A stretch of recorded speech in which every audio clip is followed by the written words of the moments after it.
Welcome to the Dingus Den for a brand new comic review where we're talking about Cyclops, the brand new Cyclops series that just began for Marvel. And you know what? Let's just check it out.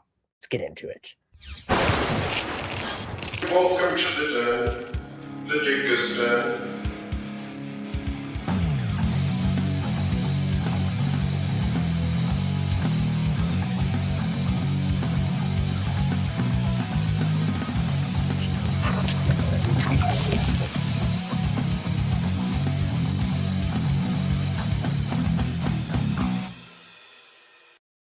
All right. Well, thank you for clicking on this video. Make sure you hit that like and subscribe button if you haven't already. And welcome back, Steve from Rebel Nerd Radio. Been a hot minute since you've been here on the Dingus Den. And so, yeah, a little bit. But, you're a big X-Men fan. You're probably the biggest X-Men fan I know personally. And so, anyway, we've been getting a bunch of X-Men issues, a bunch of series relaunches and stuff as part of the Shadows of Tomorrow initiative from Marvel, or Brand New Era. Just ended. Yes. So now we're doing Shadows of Tomorrow.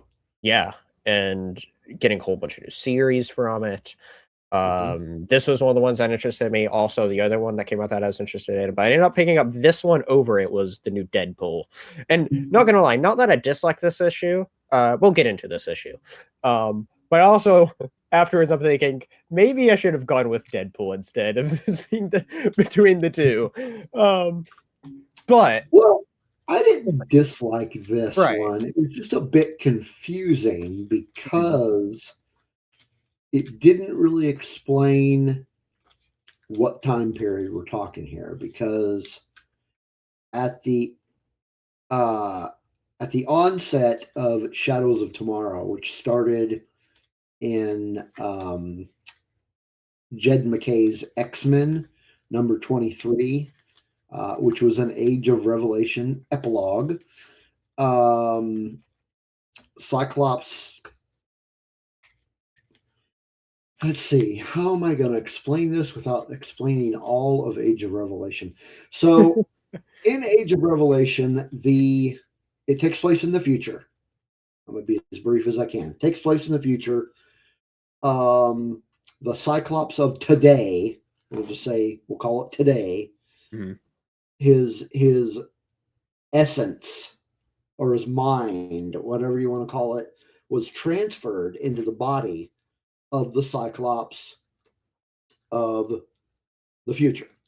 Oh, that's interesting. So all that stuff takes place and all hell breaks loose, and this is going to be a spoiler because there's no other way to explain it. Doug Ramsey is Revelation, so he's the big bad in Age of Revelation. Anyway, so at the very end of Age of Revelation, they transport his essence back to where it belongs. So in X-Men 23, wakes up, more or less, wakes up and goes nuts because he sees Doug Ramsey and he's like, and tries to kill him. And they put him in a little detention thingy. Okay. So that's X-Men 23. So Cyclops he's gone nuts, and they've basically imprisoned him until he can figure his head on, get his head screwed on straight. And then you got Cyclops number 1, where he's out and about, still leading the team, and it's like, wait a minute.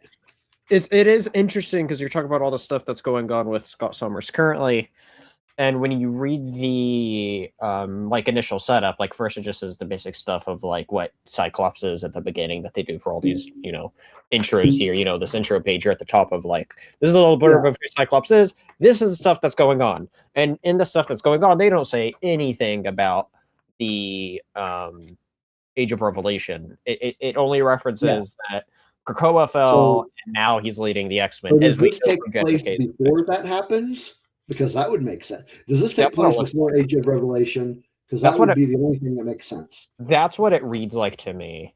But since it's not mentioned, is my guess. But it is interesting though since it's taking place then it's interesting though that it's, it has this whole Shadow of Tomorrow thing when these are, Yeah. you See, know? that's why it was confusing, because I'm like, Yeah. okay, if this takes place during the Shadows of Tomorrow era, this is some bad storytelling, because either that or I just completely missed something in the months that happened between them. Well, yeah, I think that's a very solid complaint because if you're having everything be interlinked here, especially this series is too, because one of the things that I was going to mention about this once we got into it is like we get several references with Cyclops talking about stuff that happened in other books. Yeah. I think more of them being from like near the end of Krakoa or stuff like that, but like we get references with him talking about other stuff. I am liking the introduction of the new Reavers. Well, introduction, not really introduction, but they're putting them more in the forefront. Yeah, I'll say since X-Men something I'm gradually trying to get more into, like I've been going through and slowly reading through Chris Claremont stuff, trying to do one issue a day. Actually have another Claremont review coming out soon on the channel covering the Kitty Pryde and Wolverine miniseries, so stay tuned for that, everybody. Very But cool. point is though, is I still don't know a lot about X-Men, and I've never heard of the Reavers. Now, with that being said, Okay. these Reavers and this is one of the good things about the book, is I thought the whole Reaver stuff, even though I didn't know who they were, I think they introduced them in a way that was fine for a new reader like myself to get the idea of who they are. Mm-hmm. On the flip side, though, one of the complaints I would have about this book is when you get into the main stuff of Cyclops, he's making all these references of stuff, and it's like, there's one page where it has like two different things, like, oh, he was referring to Hellions here, and then he's referring to one of the other books that was happening. And I remember, oh, X Factor. And so it's like, okay, I get that you're wanting these all nice and connected, but were those really like necessary per se? Mm. But yeah. But it also does open up, though, with something that's also very familiar to me, since I did read the beginning of Jen McKay's X-Men run, and we do actually see him start and lead the team, with seeing him rescue Magic and Kid Omega, which is cool to see. And it begins in very familiar for if you're somebody who knows these X-Men stories that Jen McKay first did. It really does feel like something that, like, we talked about the first issue of Jen McKay's X-Men on here when it came out. Go check that out. But it really does feel like the vibe almost kind of out from like that first issue, and then like, oh well, these other people that we saw as part of the team, they're just there exactly as is. And so it was just interesting to see that. I guess it's more set around then, not what's currently going on. Yeah. It's the timetable is what's kind of confusing, but the writing's not bad. It's by a writer that I am not familiar with. Okay. Well, it's by Alex Packnadel. I hope I didn't butcher that name. I'm sorry if I do. I also feel like I would absolutely 100% butcher this artist's name, which I apologize in advance because I know I'm going to butcher this, but I'm going to try Rohei Antonio. There we go. Never mind. Don't even need to butcher it. Thank you, Steve. He's got a bunch of DC stuff. Yeah, I'm looking at what let's see here, what Alex has worked on. He's worked on Darkhold Spider-Man. He worked on a little bit of Carnage, the Red Goblin miniseries that came out a few years ago. He worked on Death of Doctor Strange Avengers issue, one interesting. Worked on a couple Empire tie-ins. I don't think I've read those, but Empire was a pretty good event. Immortal Hulk Time of Monsters, as well as he was the writer of Sentinels, which I know you weren't into it, but I enjoyed that first issue a good bit. I only read that first issue. He also wrote the X-Men from the Ashes Infinity comic, which ran for 21 parts. Infinity Comics being those comics exclusively on Marvel Unlimited, unless they choose to print. Some of them they'll print out after the fact, but they're always first and foremost made for digital, and you like scroll through them on your phone. They look weird on a tablet, like they're meant for the phone. So Yeah. but he worked on those, so like he's done a little bit. He knows some stuff with the era, and so this is definitely a cool, I think, step up for him overall, which is cool to see. I'm always here for new talent, especially if they're good talent, you know. Yeah. And so, and I will say this, even though I kind of just found this first issue fine overall, and I have kind of, you know, complaints, I guess, about how some of it was set up and how some of its execution was.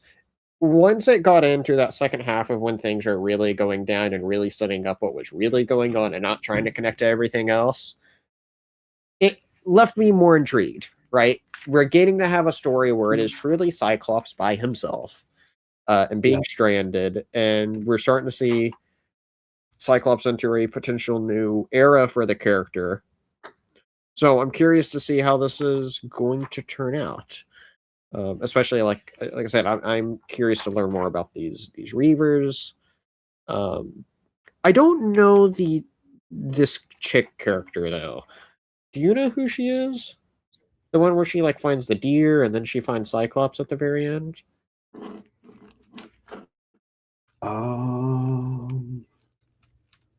You know, I'm not sure. Yeah, because it seemed like she was somebody important, and I'm like, I don't know who this person is. If you're anybody that important, or is she a new character? I don't know. But somebody that's there, because she's like, that's not a Mountie, that's an X-Man. It's like, what? But who are you? I don't know who this is. And so, and that's like the ending of it right there. As you see that page of Cyclops is knocked out. She finds him. So, but yeah, I don't know. It's there's some questions. I'm trying to find a picture of the girl that you're referring to. I don't know. Kind of hard to say because I'm not completely sure who she is. But yeah, I'm trying to see if I could find like the list of like who she could be, but I'm not seeing anything exactly on who she could be. Yeah, I don't know. For all I know, maybe it's a new character. So, I'm seeing positive reviews on this overall. So, like I said, I think it was a fine setup, I'll say. But yeah, no, I liked it. It's I think it's off to a good start. I will I'll be reading the rest of, I mean, at least a few more issues of it. Yeah, pretty interesting. So we'll see where this goes. And so it was certainly a setup, and we'll see where it all goes from here, I suppose. And I really don't feel like there's like really much else to say about this. There's questions. Not really. And it was a start of something that I don't know if I'm going to buy the other issues as they come out. Probably not, but I'll probably read them like once they hit Marvel Unlimited. I support Marvel Unlimited, so you know. But yeah, I think that pretty much does it for this review. Go check out Rebel Nerd Radio, everybody. Link will be down below where you mainly cover Star Wars stuff there. We also do some other comic stuff over there every now and then. You do your other comic shows over there. So make sure you go check out Rebel Nerd Radio. Make sure you check out the rest of Shenanigans Collective and all the other fun stuff going on here in the Dingus Den, such as their comic reviews, Smallville reviews, and comic read-throughs, and some comic creator interviews, which are in the works. So make sure you check out all that stuff. Without further ado, thank you for watching this video, and we'll see you next time here in the Dingus Den. Laters, everyone. Bye.